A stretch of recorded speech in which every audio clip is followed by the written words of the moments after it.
Halo sahabat semua, salam sejahtera dan selamat datang di Forum Cinta Ratu Selasari.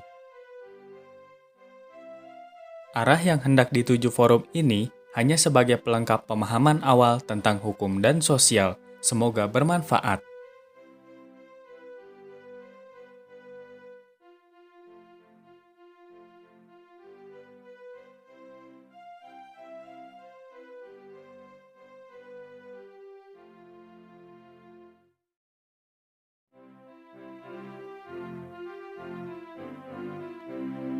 Gundul-gundul pacucul gembelengan, nyunggi-nyunggi wakuku gembelengan, wakun rimpang sekane dadi salatar, wakun rimpang sekane dadi salatar.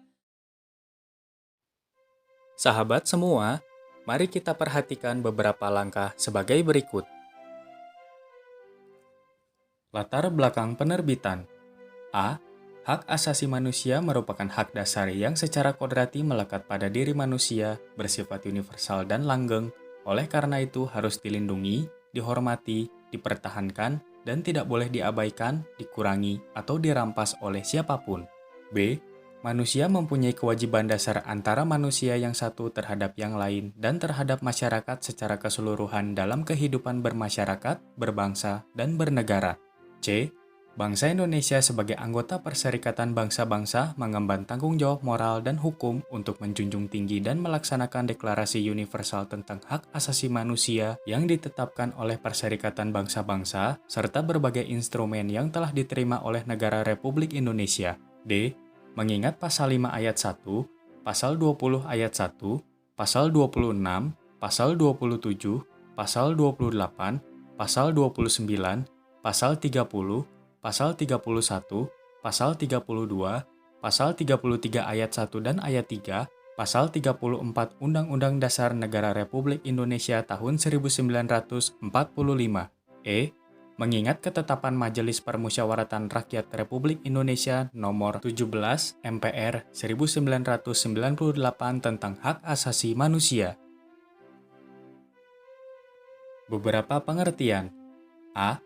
Hak asasi manusia adalah seperangkat hak yang melekat pada hakikat dan keberadaan manusia sebagai makhluk Tuhan Yang Maha Esa dan merupakan anugerahnya yang wajib dihormati, dijunjung tinggi, dan dilindungi oleh negara, hukum, pemerintah, dan setiap orang demi kehormatan serta perlindungan harkat dan martabat manusia.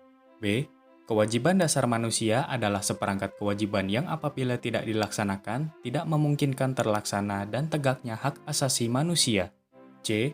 Pelanggaran hak asasi manusia adalah setiap perbuatan seseorang atau kelompok orang termasuk aparat negara, baik disengaja maupun tidak disengaja atau kelalaian, membatasi, dan atau mencabut hak asasi manusia seseorang atau kelompok orang yang dijamin oleh undang-undang ini dan tidak mendapatkan atau dikhawatirkan tidak akan memperoleh penyelesaian hukum yang adil dan benar berdasarkan mekanisme hukum yang berlaku.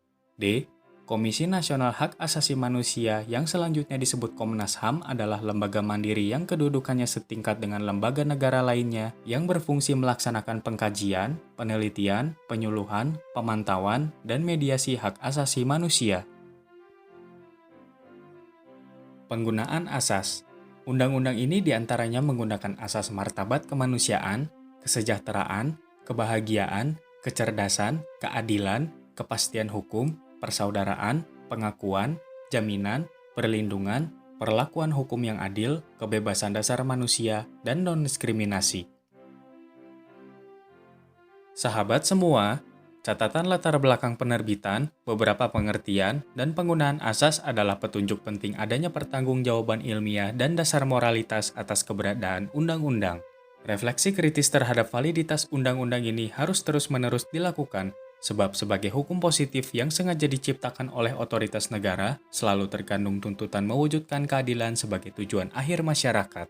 Khusus dalam konteks studi hukum, maka perhatian yang sungguh perlu dilakukan terhadap diskursus asas yang dipergunakan.